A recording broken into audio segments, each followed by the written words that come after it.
السلام علیکم ورحمۃ اللہ وبرکاتہ۔ اعوذ باللہ من الشیطان الرجیم، بسم اللہ الرحمن الرحیم۔ قرآن سے تعلق کی اہمیت۔ اللہ تعالیٰ نے قرآن کریم میں ہماری اس زندگی کا مقصد خود ہی ہمیں بتایا ہے۔ وَمَا خَلَقْتُ الْجِنَّ وَالْإِنسَ إِلَّا لِيَعْبُدُونَ، سورہ ذاریات، آیت نمبر 56۔ میں نے جن اور انسانوں کو اس کے سوا کسی کام کے لیے پیدا نہیں کیا کہ وہ میری بندگی کریں یا عبادت کریں۔ اور پھر اللہ تعالیٰ نے انسان کو اس دنیا میں بھیج کر یوں ہی بھٹکنے کے لیے نہیں چھوڑ دیا، بلکہ اس دنیا میں زندگی گزارنے کے طریقے رسولوں اور آسمانی کتابوں کے ذریعے ہر دور اور ہر زمانے میں بتائے جاتے رہے، تاکہ انسانیت گمراہی سے بچ کر فلاح کے راستے پر گامزن ہو جائے۔ آخر میں اللہ تعالیٰ نے خیر البشر رحمت دو عالم صلی اللہ علیہ وسلم کو بھیج کر الکتاب یعنی اس قرآن کریم کو نازل فرما کر اپنے بھیجے ہوئے دین اور شریعت کی تکمیل کر دی۔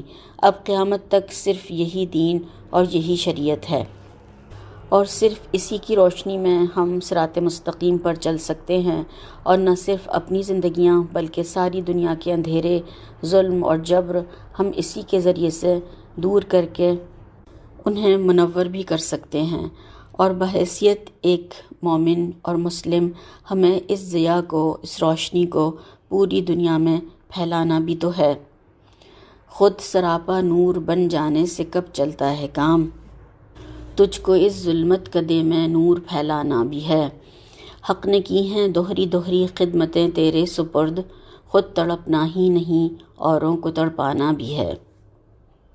یہ قرآن کریم اللہ تعالیٰ کی وہ عظیم کتاب ہے جو کہ ہماری زندگیوں کو سنوارتی ہے اور ہمیں ان سب مسائل کا حل بتاتی ہے جو کہ قیامت تک رونما ہوتے رہیں گے۔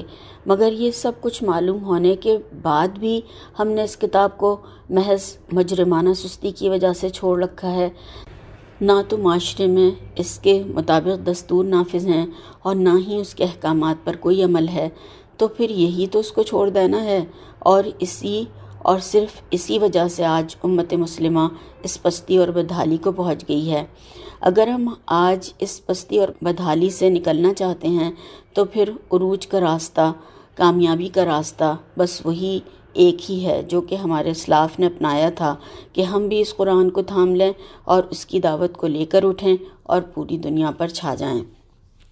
وہ زمانے میں معزز تھے مسلمان ہو کر، اور ہم خوار ہوئے تارک قرآن ہو کر۔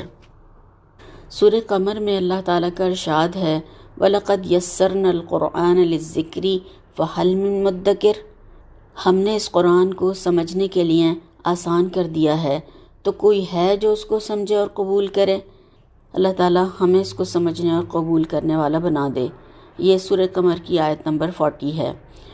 اور کہیں فرمایا جا رہا ہے کہ اس قرآن میں تمہارا ہی ذکر تو ہے اور تم ہی اس سے منہ موڑ رہے ہو۔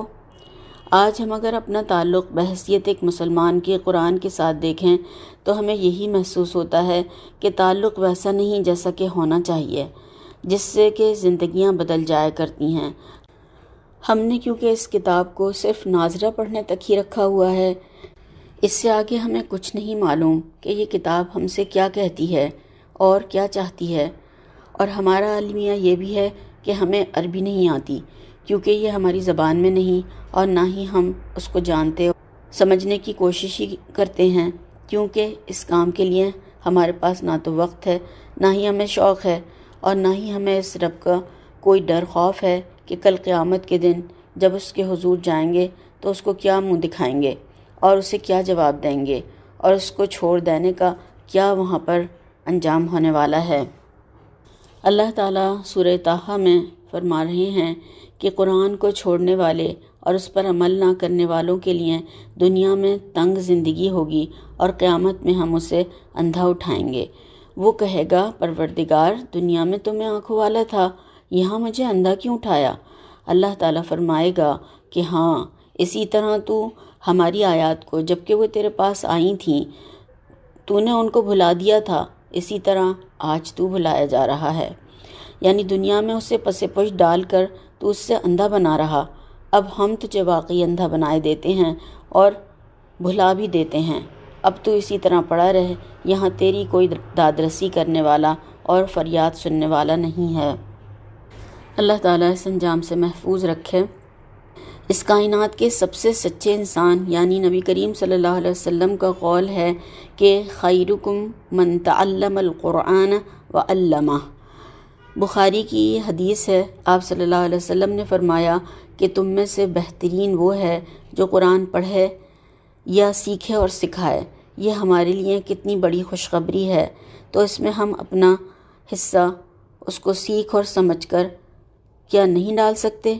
کیا ہمیں سب سے بہترین بننے کا کوئی شوق نہیں ہے؟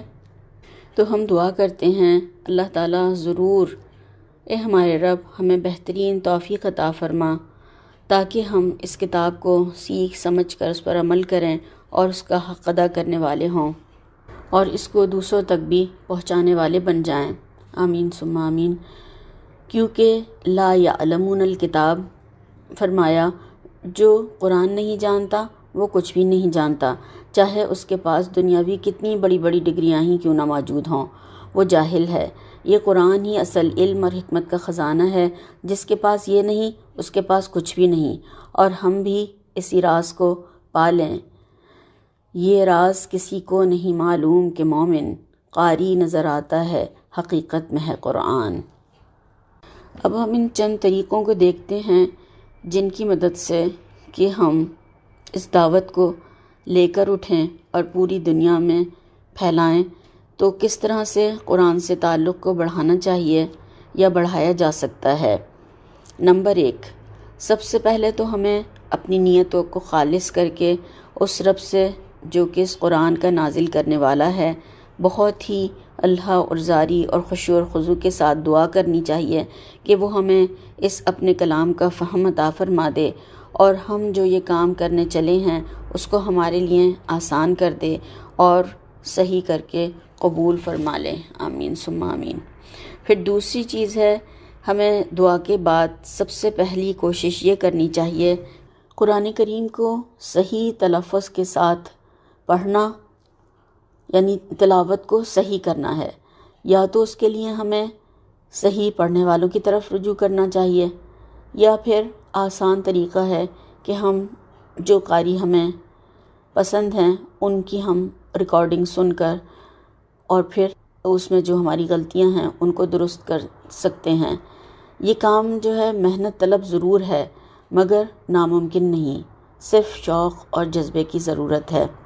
پھر تیسری چیز، جو بھی ہم پڑھیں معنی کے ساتھ ضرور پڑھیں، کیونکہ جب تک کسی چیز کا معنی اور مفہوم ہمیں معلوم نہ ہو اس سے نہ تو کوئی تحریک پیدا ہوتی ہے انسان کے اندر اور نہ ہی کوئی اثر ہی ہوتا ہے۔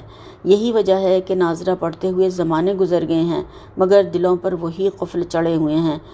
یہ قفل یعنی تالے جب ہی کھل سکتے ہیں جب ہم اس کو سمجھنے لگیں اور اس کے مطابق ہمارا عمل بھی بدل جائے، اور یہ بدلا ہوا عمل ضرور ہماری رہنمائی رب کی رضا اور اس کی جنت کی طرف کرے گا انشاءاللہ تعالی۔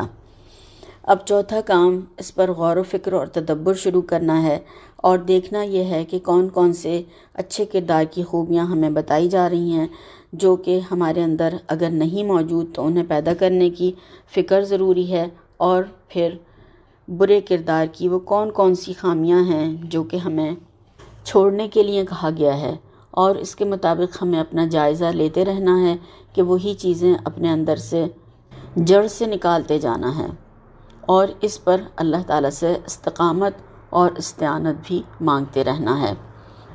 پھر پانچویں چیز، ہمیں اس کو پڑھ اور سمجھ کر بیٹھ نہیں جانا بلکہ اس کی اشاعت کے لیے کمر بستہ ہو جانا ہے، جیسے کہ آپ صلی اللہ علیہ وسلم کو بھی فرمایا گیا تھا کہ اے چادر اوڑھ لپیٹ کر سونے والے، اٹھو اور لوگوں کو اللہ کے عذاب سے ڈرا دو، اور کہیں فرمایا کہ تم اس قرآن کے ذریعے سے ہر اس شخص کو نصیحت کر دو جو میری تنبیہ سے ڈرے۔ پھر یہ کام ہمیں شروع کرنا ہے۔ پھر چھٹی بات یہ ہے کہ سب سے اہم اور آخری بات ہے یہ کہ اس قرآن کو ہم اپنا ہر وقت کا ساتھی بنا لیں، جب ہی ہمارا اس سے تعلق بڑھ سکتا ہے۔ ہم دنیاوی طور پر بھی یہی دیکھتے ہیں کہ کسی سے ہمارا تعلق اس صورت میں زیادہ بڑھ جاتا ہے جب کہ ہم اس سے بار بار ملاقات کرتے ہیں، تو اس کا نتیجہ یہ ہوتا ہے کہ اس سے ہمیں ایک قسم کا لگاؤ، انسیت اور ایک تعلق سا پیدا ہو جاتا ہے۔ بالکل اسی طرح سے ہم قرآن سے بھی اپنا تعلق بار بار پڑھنے اور غور و فکر کرنے سے ہی بڑھا سکتے ہیں، اور اللہ تعالیٰ کو ایسے بندے بہت پسند بھی ہیں اور مطلوب بھی۔ تو ہم دعا کرتے ہیں، اے ہمارے رب، اس قرآن کو ہمارے سینوں کا نور اور ہمارے دلوں کی بہار بنا دے، اور ہماری پریشانیوں کا حل اور ہمارے غموں کا مداوع بنا دے، اور کل قیامت میں بھی اس کو ہمارے حق میں حجت اور ہمارا سفارشی بنا دیجیے گا۔ آمین ثم آمین۔ ربنا تقبل منا انک انت السمیع العلیم وتب علینا انک انت التواب الرحیم۔